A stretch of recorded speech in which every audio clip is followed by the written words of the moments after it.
Hey, it's Carrie here, and I am currently traveling, so not in my usual spot when doing these videos, but as you are learning, you get to have a portable lifestyle now. So like me, you can travel around and take care of things. Like me, I'm taking care of some medical stuff right now. Or you can just experience amazing places, because I'm taking care of medical stuff in San Miguel de Allende, which is frequently rated the top city in the world to visit or live. So how cool is that? I live in a country where I can make that happen for a weekend if I need to. So one of the things that's in my Airbnb here is this kind of cool multimedia picture here. And I'm not sure if you can tell, but one of the things that is in this, there are little watch faces painted and also glued on to this painting. So it started me thinking about time. And when I was thinking about what should I make a video about for my folks today, I thought, well, let's talk about time. Let's talk about how are you feeling about where you're at right now in relation to your ultimate goal of teaching English online. Are you there yet? Have you even started? Are you really clear about your goals, first of all?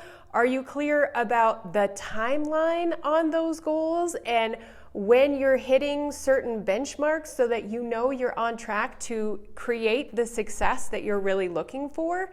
And what's your relationship with time right now on that? Because I think unless you have, first and foremost, realistic expectations about the time that this is going to take you. And I mean that on multiple levels. So the time that it's going to take you in the setup phase. Because I think oftentimes we think, I got this, I should be able to be set up in a couple of weeks. And there are those people who will be able to do that. This is entirely possible. I know people who get set up within the timeline of me doing the master class. So that's just a few weeks. I know people who are set up before the master class starts. Actually, a few years ago, a gentleman got all excited and went for it. And before the master class had even started, he had gotten himself set up on Preply and was teaching students. He still took good things away from the master class that he was able to implement and go forward with, but he was in a position where he had the time and the resources to make that happen quickly. Now, you should be looking at your life and asking, do you have the time and resources to do this on the timeline that you're really aspiring for? And when I talk about resource, we all understand time, right? And if you're like anything like me, you have less time than you think you do in your day, right? Like I end up going to bed and thinking, how did I not get all the things on my to-do list done today? What was I doing? I was doing things, I was being productive, I was moving things forward, but unexpected things are always coming up. And so I think when you're setting this realistic timeline, it's very important to build in the fact that there are going to be things along your journey that are going to be unexpected, that will take your time, will take your resources that you had allotted for this process, and try not to beat yourself up about that. It's going to happen, know it in advance, and be willing to be flexible when it does happen. But it's also good to set goals, because I know other people who, if we don't really know a timeline, we can just kind of let it linger out there forever. And it takes us way longer and we lose momentum, we lose interest, we lose our purpose and our why why we're doing this, right? So the more disconnected you get from the process, the more disconnected you get from your purpose. And as an English teacher, your purpose is probably multifold, but I know one of them is to help others. It's to really make a difference and an impact in the life of somebody else, your student. And so the more time it takes you to not get engaged in that reward of that purpose, the longer you will let this linger out there and won't pull the trigger on this. And unfortunately, it's going to cost you, and it's going to cost your potential future students that you could be really making a difference for. So setting a realistic timeline is not as easy as looking at a calendar and saying, oh, okay, well, I want to have it done by this amount of time, because there are all of these things to factor in. Life is lifing all the time. Things are changing and moving.